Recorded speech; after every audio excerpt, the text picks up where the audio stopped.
Área 52 presenta.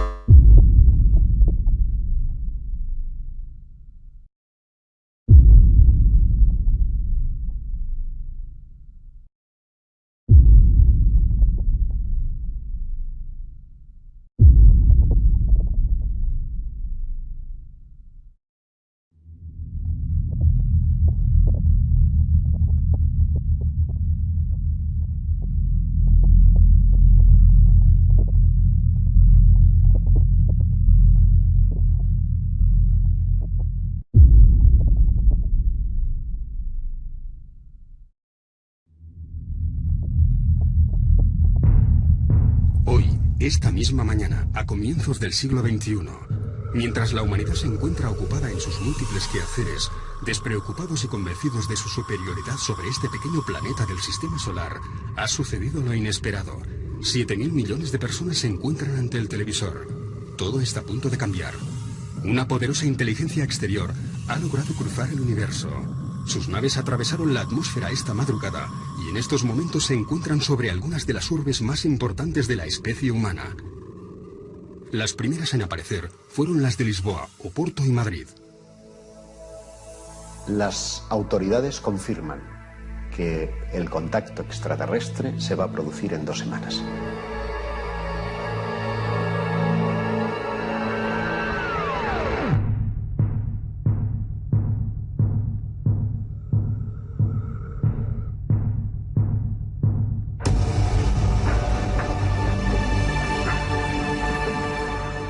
De golpe las autoridades se han dado cuenta que sobre nuestros cielos hay una nave de tamaño colosal, ¿no? Ya se sabe que existen.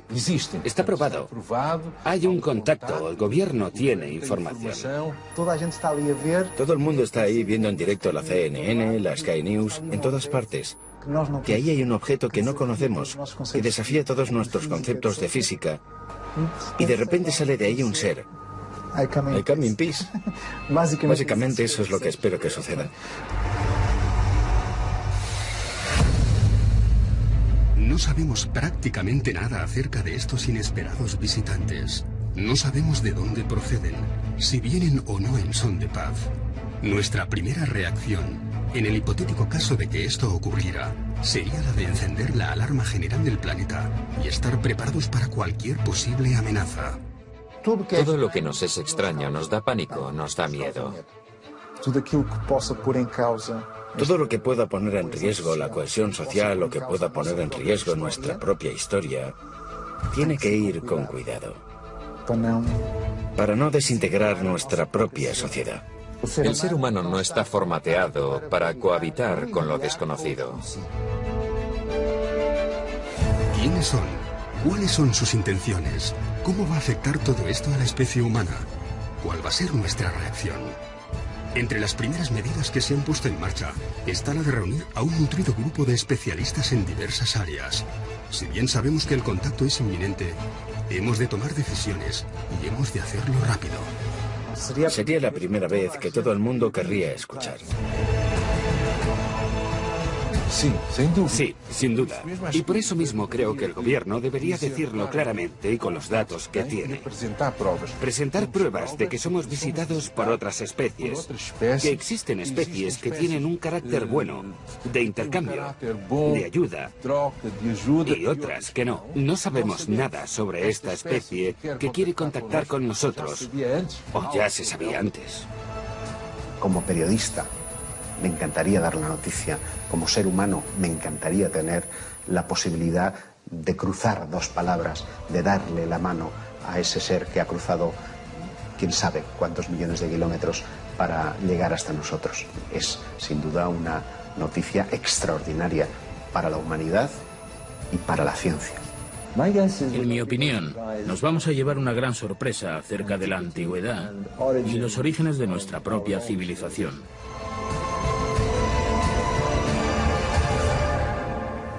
Todo es posible. Todo es posible.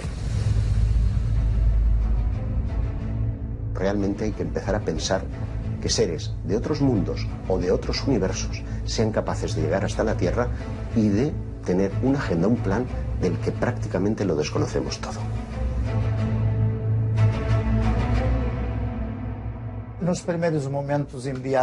En los primeros momentos en que se recibiese la noticia, a no ser que esa noticia fuese filtrada por alguna agencia tipo la ONU, tipo planetaria, conjugada con alguna deliberación del poder científico, de ser completamente inesperada, sería un auténtico desorden, una desorganización y un pánico absoluto.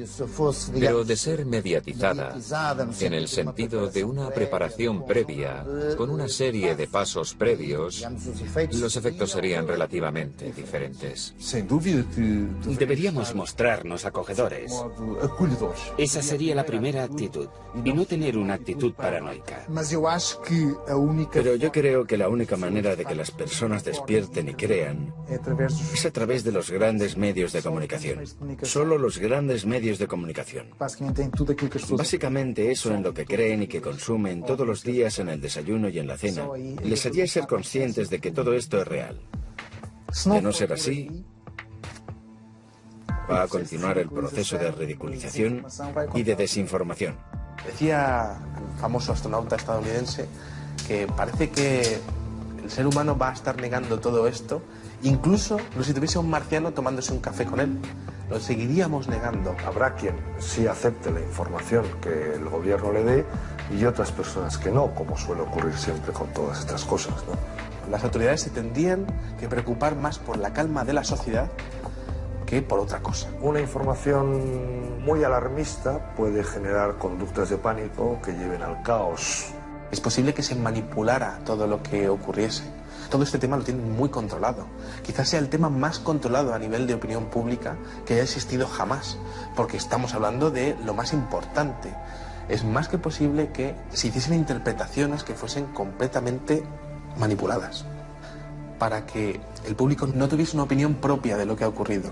Por lo tanto, creo que sería función del gobierno decir que la probabilidad de que existan otros seres es elevadísima, que se sabe, con los datos que tenemos, que existen otras especies y que quieren entrar en contacto con nosotros.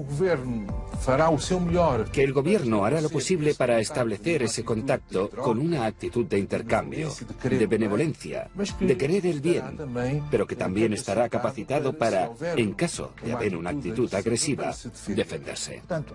La desorganización planetaria lógicamente sería lo que corresponde a un caos. Por supuesto, el sistema económico, podemos imaginarnos que habría una caída en la bolsa bastante considerable. Pero si la naturaleza de la relación es fraternal, a lo mejor ese proceso se puede hacer de forma muy pausada, no tiene por qué ser inmediato.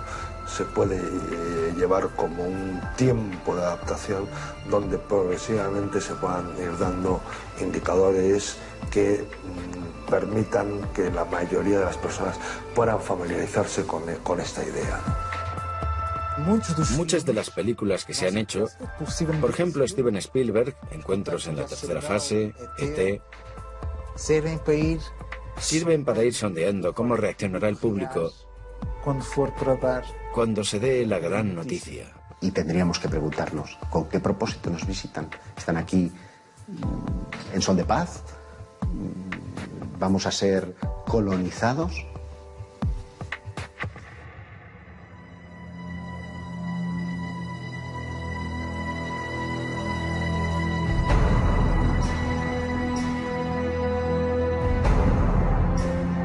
¿Quién nos visita? Esa es la gran preocupación del anfitrión. Nosotros, como anfitriones, tenemos que saber por qué nos visitan y cuáles son sus objetivos, el motivo de la visita y la buena fe de quien nos visita. Asegurar la naturaleza del contacto, ¿no? Bien si esa naturaleza es fraternal, es un contacto que nos va a beneficiar a las dos civilizaciones, o bien si es un contacto de conflicto, ¿no?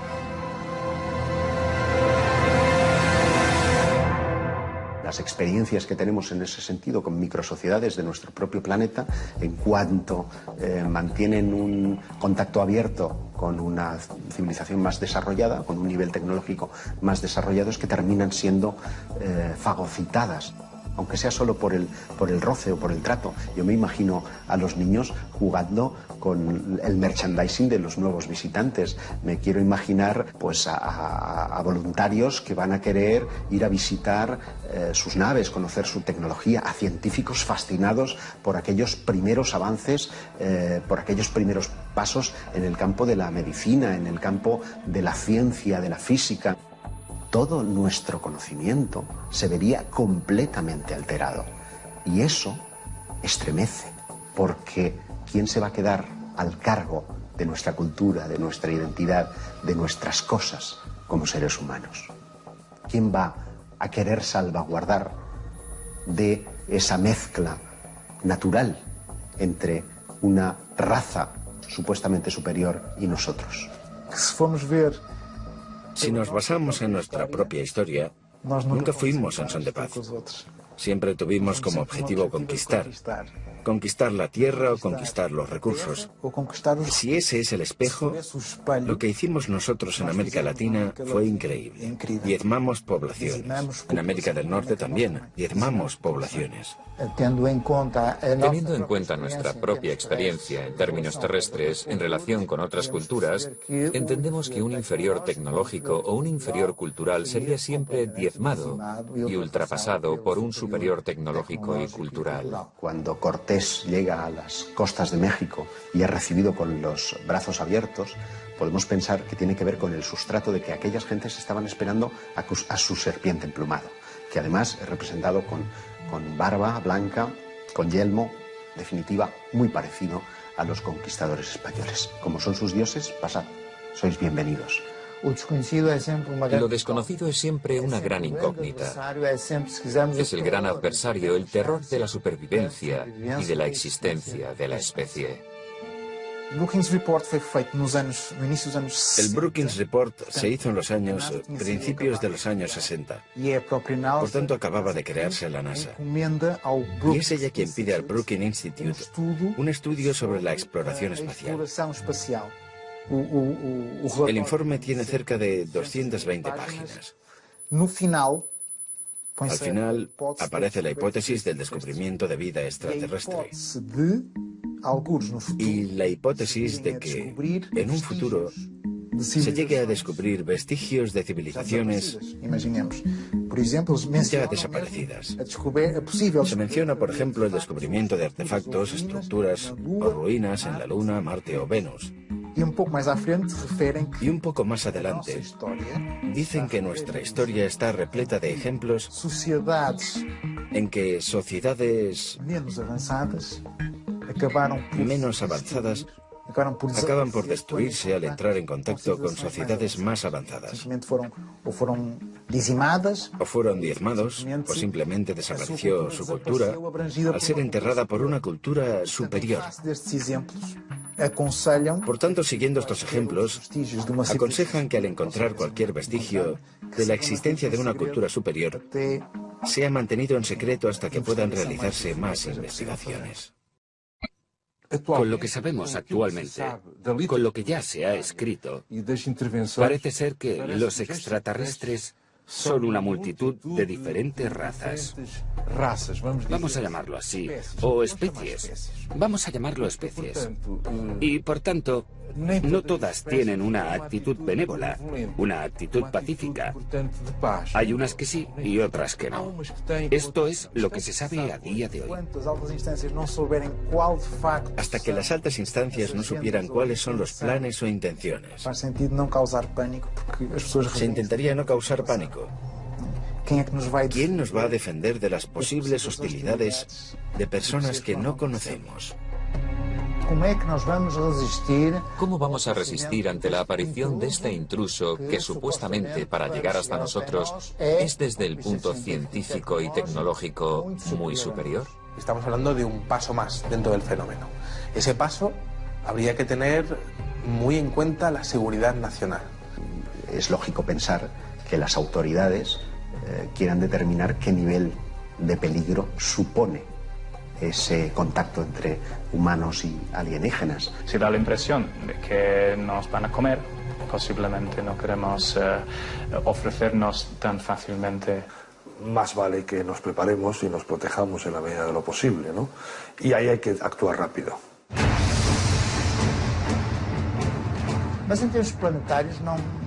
En términos planetarios, no hay muchas dudas de que, a diferentes escalas, se instalaría el pánico colectivo. Por tanto, debemos tener una actitud no paranoica, pero en cierta manera tener también una expectativa armada. La actitud exterior podría ser una actitud bondadosa. Queremos conoceros, tener un buen recibimiento, de estar dispuestos al diálogo, al intercambio de pueblos. Pero si la actitud de la otra parte fuese una actitud agresiva, hemos de tener algo preparado para, al menos, dar una respuesta defensiva de legítima defensa. Pero no podemos tener una actitud de paranoia, ni de desconfianza, ni agresiva. No sabemos las intenciones, pero es posible que debido a su poderío tecnológico, a su superioridad técnica, nuestro aparato militar tuviese que ponerse en guardia. Por el momento, nada nos hace sospechar que hayan venido hasta aquí con malas intenciones. Tampoco disponemos de datos que indiquen lo contrario. Sabemos aún muy poco acerca de estos visitantes. El prestigioso físico Stephen Hawking recientemente declaró que es perfectamente racional contemplar la existencia de seres inteligentes en algún otro punto del universo, pero que sería altamente peligroso entrar en contacto con ellos. Muchos otros especialistas en diversas áreas insisten en la posibilidad de que estas entidades no sean del todo amistosas y que debemos ser extremadamente precavidos. ¿Realmente es esta la primera vez que se activan los organismos militares ante una posible amenaza extraterrestre? Hubo un caso muy conocido en los años 60 en el que un ovni aparece sobre una base nuclear norteamericana que tenía misiles desperdigados a cientos de metros unos de otros, con sistemas de seguridad autónomos. El ovni aparece, se da la alarma. Se trata de un objeto que entra en espacio aéreo altamente restringido y de repente 20 misiles nucleares se apagan. ¿Cómo es posible? Todo esto da a entender que hay problemas de seguridad nacional, problemas de seguridad mundial, pero también nos hace ver que no les caemos tan mal. ¿Podríamos llegar a entendernos con una civilización proveniente de las estrellas? El ser humano es un ser complejo, muy espiritual, celoso de sus costumbres, de su cultura y muy religioso. Un contacto inminente, sin duda, pondría en riesgo muchas de nuestras convicciones. Pero a largo plazo, no de inmediato, las consecuencias más evidentes serían a nivel religioso, a nivel ideológico y a nivel cultural. Esta cuestión ha sido discutida muchísimas veces porque no todos los grupos culturales o religiosos del mundo sabrían qué hacer con la llegada de seres del espacio. Parte de la razón es que no existe en todos los países un marco cultural de ciencia ficción que les permite entender lo que significaría para nosotros la llegada de seres de otro mundo. La mayoría de la gente hoy en día aceptaría fácilmente que existen seres en otros planetas y que podrían tener algún contacto con nosotros, pero posiblemente en religiones donde la Tierra es el único lugar del universo donde podría haber habitantes o seres inteligentes, sería un impacto cultural, sociológico y psicológico muy fuerte. En estos momentos, nuestro destino y nuestras voluntades quedarían completamente desarmados. Estarían en manos de esa voluntad superior, de ese visitante ocasional y sorprendente. El shock ante el anuncio de la llegada de otra civilización, que si queremos, podría llegar a revelarnos sus coordenadas religiosas, si las tuvieran. Si tuvieran algún tipo de creencia, o algún tipo de religión o de divinidad, supongo que entrarían en conflicto con nuestras propias consideraciones religiosas. ¿Cuál sería la reacción de las grandes instituciones religiosas de nuestro planeta? Por sorprendente que pueda parecer, desde alguna de ellas, Ya se han lanzado mensajes conciliadores acerca de la posibilidad de un inminente contacto. En 2011 tenemos una organización, un evento en los Estados Unidos, por parte de Luis Farrakhan, líder de la comunidad islámica de los Estados Unidos, que quiso preparar a las personas, hacer despertar a los fieles ante la realidad de los ovnis. Invitó a una serie de investigadores a nivel mundial, que fueron allí a mostrar sus descubrimientos en diversos casos. Monseñor Corrado Balducci, miembro de la Curia Vaticana y asesor de Juan Pablo II, llegó a afirmar que la Iglesia Católica estaba haciendo un seguimiento directo de incidentes referentes a encuentros extraterrestres. Él fue el primero que dijo que la vida extraterrestre no es para nada contraria a las enseñanzas de la Biblia. Que limitar el poder de Dios a la creación de la Tierra es quitar poder a Dios. Dios pudo crear mil y una cosas. En 2008 también tuvimos a Gabriel Funes, director del Observatorio del Vaticano, que publica en la Catholic News que los cristianos han de habituarse a la idea de aceptar a los extraterrestres como sus hermanos, y que por el hecho de estar más evolucionados, estarán más cerca de Dios y por ello exentos de pecado. Esto proviene del Vaticano, ¿eh? Por tanto, tenemos a la Iglesia Católica preparando a sus fieles. Monseñor Gabriel Funes es uno de los más extraordinarios.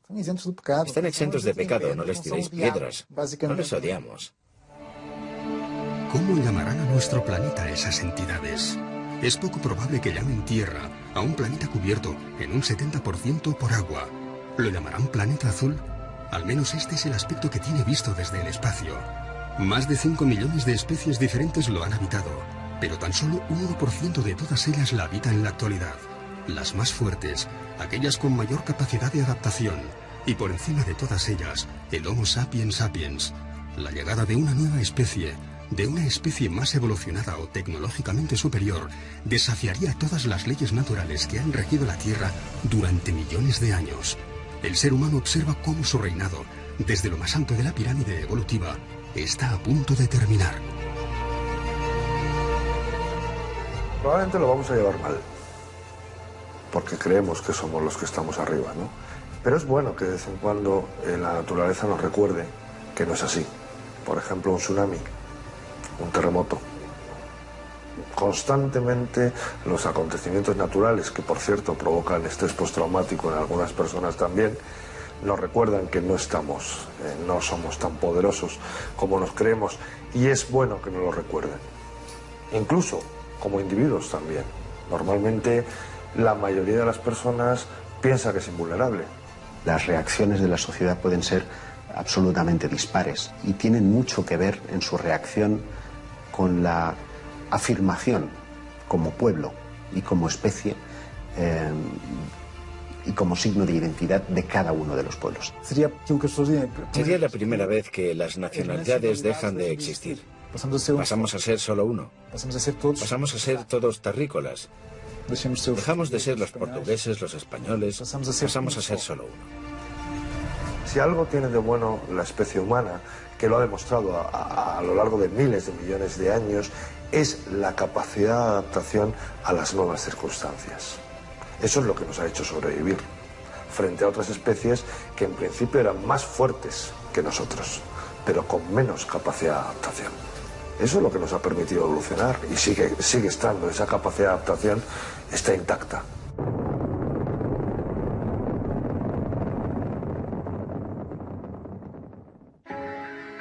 ¿Quién es la persona idónea para comunicarse con los extraterrestres? ¿Qué organismo es el más indicado para representar a toda la humanidad? Esta es probablemente una de las cuestiones más difíciles de resolver en los días previos al contacto.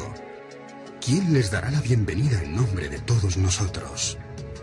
¿Quién sería el mejor embajador para hablar con los extraterrestres? ¿Sería la Organización de las Naciones Unidas? Claro. El día del contacto todos querrían estar allí. Todos querrían estar allí. De eso no hay duda alguna. ¿A quién no le gustaría poder estar en ese eventual contacto con los extraterrestres? Pues alguien que pudiera asegurarnos que puede desarrollar un mecanismo de comunicación fiable y seguro con con la otra civilización, ¿no? La ONU representa oficialmente a todos los países. Es lo lógico.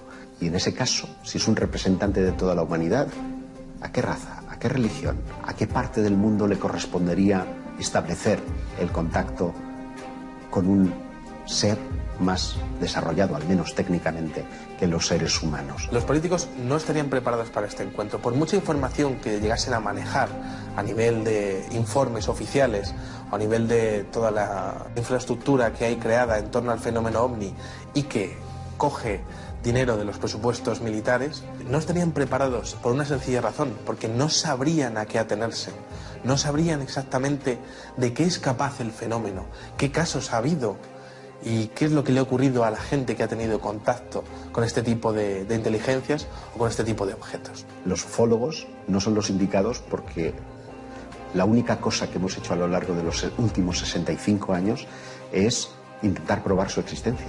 Si ya están aquí, dejamos de ser útiles, pasamos a ser científicos. Lo que tendrían que hacer básicamente sería hablar con todos los expertos en el fenómeno OVNI y recopilar una serie de casos que han ocurrido en el pasado y que podrían ayudar con respecto a un contacto inminente. Para muchos historiadores del fenómeno OVNI, cabe contemplar la posibilidad de que no uno, sino varios contactos de estas características ya se hubiesen producido en distintos momentos de la historia. Otra hipótesis, esta es todavía más conspiranoica, incluiría una suerte de pacto entre algunas potencias de la Tierra y esos eventuales extraterrestres. El 20 de febrero de 1954 habría tenido lugar un encuentro con una comitiva de extraterrestres en la base de Edwards, con el entonces presidente Eisenhower. Es un registro histórico, el que aquella base estuvo cerrada en alerta máxima, algo inusual y sin haber grandes explicaciones. Y hubo una serie de testimonios que llegaron al público, de gente que estuvo presente o de algún familiar que estuvo allí. Ese primer encuentro habría sido con una especie muy parecida a nosotros, los llamamos nórdicos, que estarían preocupados con las detonaciones atómicas, con la evolución tan agresiva que estábamos teniendo, y que llamaron la atención al respecto. Supuestamente, según esos testigos, aquel encuentro no habría ido muy bien, ya que los militares estaban más preocupados por el acceso a la tecnología para fines militares.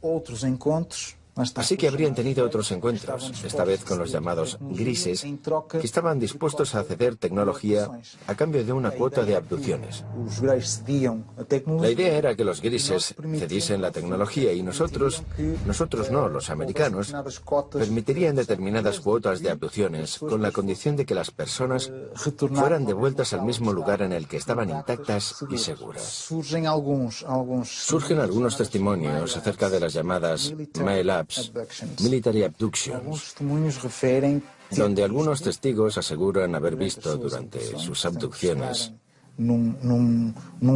estando en un lugar similar al que estuvieron con los seres grises, seres humanos, militares, vestidos con uniformes, con enseñas, etc. Y por lo tanto, la teoría sería que los militares empiezan a intentar controlar las abducciones que se estaban haciendo.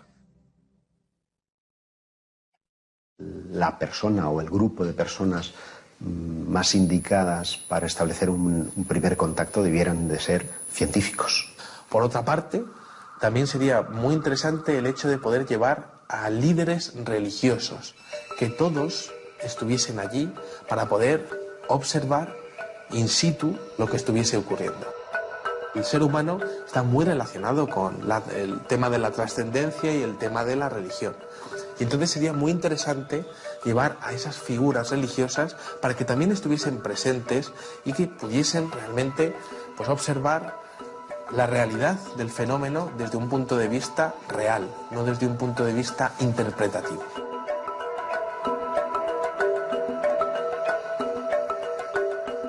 Y entonces el problema será la comunicación, el entendimiento. Porque si consideramos que son seres ontológicamente diferentes, la comunicación va a ser siempre difícil. La comunicación solo se puede establecer, en principio, entre seres ontológicamente similares. Es un problema pensar en el lenguaje, un problema que incluso estuvo en el punto de mira de los gobiernos que se preguntaron en un momento determinado, creo recordar que a finales de los 80, que si existía un eventual contacto, ¿cómo nos íbamos a comunicar con ellos? Seguramente lo que se tendría que hacer es traer a los mejores expertos en matemáticas de la península ibérica, más bien del mundo. Tendríamos que hablar con todas las naciones de la OTAN y tendríamos que hablar con los mejores expertos en las mejores universidades del mundo y traer los mejores matemáticos. La comunicación sería a través de las matemáticas. Si el lenguaje es matemático, indudablemente matemáticos. Si es la música, músicos. Pero de todas maneras tendríamos que confiar en la imaginación, en el esfuerzo científico, en el conjunto de conocimientos de ambos lados, para establecer una plataforma de entendimiento. Como nosotros, como ser que está aquí ahora teniendo una experiencia terrena, vamos a conectar con esos otros seres. ¿Cómo nos vamos a reconocer? A través de nuestro corazón. Yo quiero pensar que si ellos nos han estado observando a lo largo de los últimos milenios, probablemente sepan muy bien y conozcan muy bien nuestro idioma, con lo que probablemente o hablen en inglés o incluso en castellano o en chino. Disponemos de evidencias físicas y no hay una sola duda al respecto de que existen planetas más allá de nuestro sistema solar. Una increíble cantidad de planetas, 3.500 en una muy pequeña muestra. Esto quiere decir que, extrapolando las posibilidades, podría haber 1 billón o quizás más planetas más allá de nuestro sistema. ¿Estamos abiertos a la idea de que haya vida inteligente? Bueno, ¿por qué no? Sería absurdo hoy decir que hay 1 billón de planetas, 1 billón de sistemas solares ahí fuera, y que ninguno de ellos tiene posibilidades de vida. Hemos de suponer que nos enfrentamos a una civilización con muchos más años de evolución, tecnológicamente muy superior y capaz de vencer distancias para nosotros inabarcables de un universo del que aún desconocemos prácticamente todo. ¿Cómo son sus aeronaves? Tiene que ser una nave que sea capaz de albergar el combustible, de propulsarse y albergar la vida. Y como en el espacio no hay aire, no hay rozamiento, no tiene por qué tener una forma muy aerodinámica como el Concorde, no tiene por qué tener forma de avión, puede ser una caja. No sería descartable que tuviese forma de cilindro o forma esférica, en por lo menos alguna de las partes, para poner esa parte en rotación y simular una fuerza centrípeta de tal manera que simules una gravedad. El combustible ocupa mucho espacio y pesa mucho, por lo tanto tendría que tener una cierta limitación en el tema del combustible y obviamente intentar coger energía del camino, ya sea pues a través de energía pues, que venga de las estrellas o de donde la puedan ellos conseguir. Podría ser realmente muy extensa para poder captar toda la energía que pudiese venir de las estrellas.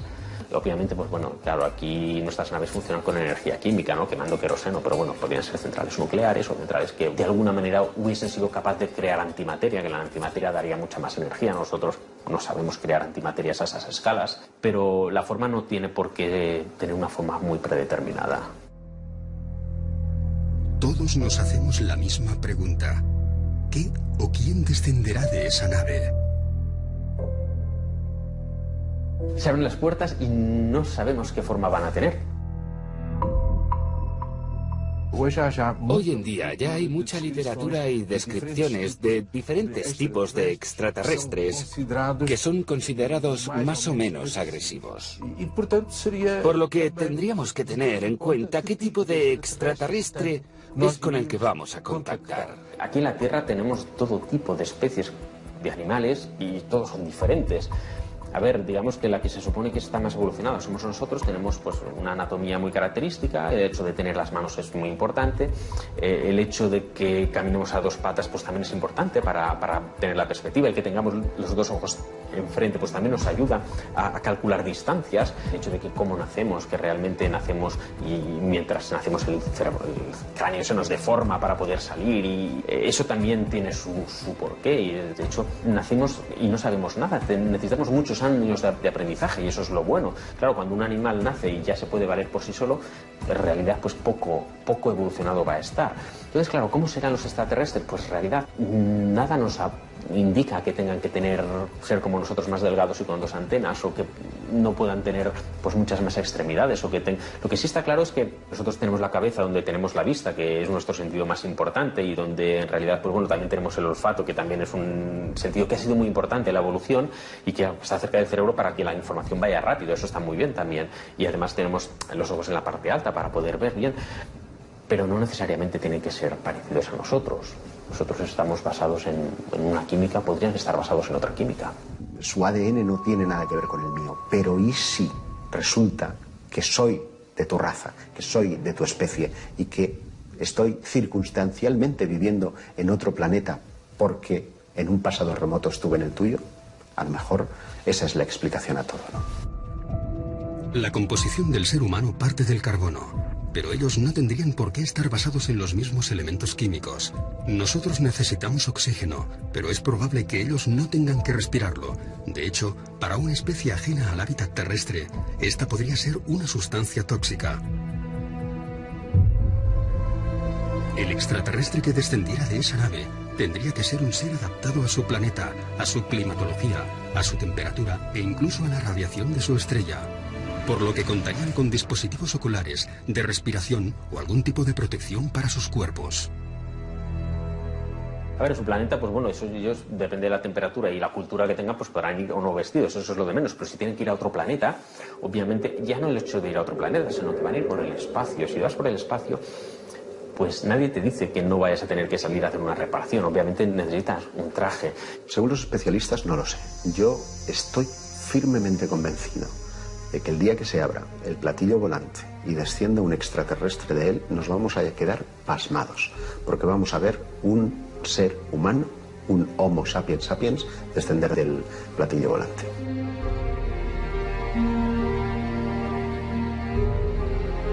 De ahí va a bajar un Homo sapiens sapiens. Somos 7.000 millones de personas las que habitamos nuestro planeta. ¿Quién de nosotros no desearía estar presente en el momento en el que se abran las puertas de la aeronave? ¿Quién no tendría una pregunta para formular? Un deseo, un mensaje. ¿Quién no se ha imaginado qué haría si es uno de los elegidos para darles la bienvenida? Escuchar. Por cierto, una actitud que como seres humanos perdemos cada día más, sobre todo cuanto más occidentalizados estamos. Escuchar. No te voy a negar que es un momento esperado y que espero no morir sin haber visto que ha llegado ese momento, ¿no? No lo sé. Me gustaría poder experimentar en primera persona la corroboración de que no he estado persiguiendo fantasmas. Como primera pregunta, trataría de ver corroboradas mis cuestiones más personales, ¿no? Como, ¿sois realmente quienes creo que sois? ¿He estado equivocado?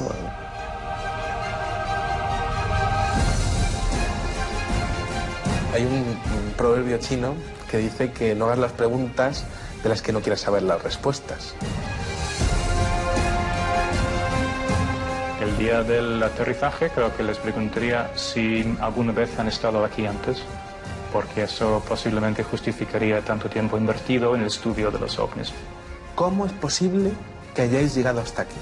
Por favor, enseñadnos vuestro conocimiento técnico. ¿El contacto se ha producido por casualidad o ya nos estabais espiando desde hace milenios? ¿Quiénes son? ¿Quiénes son ustedes? ¿Por qué nosotros? ¿Consideran que somos necesarios en el cosmos? ¿Consideran que estamos haciendo las cosas bien?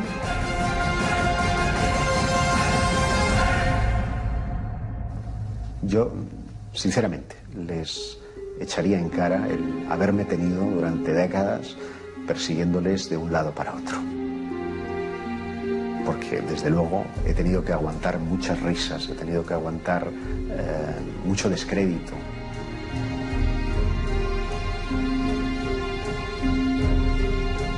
Para que después tenga la confirmación de que ellos existían realmente.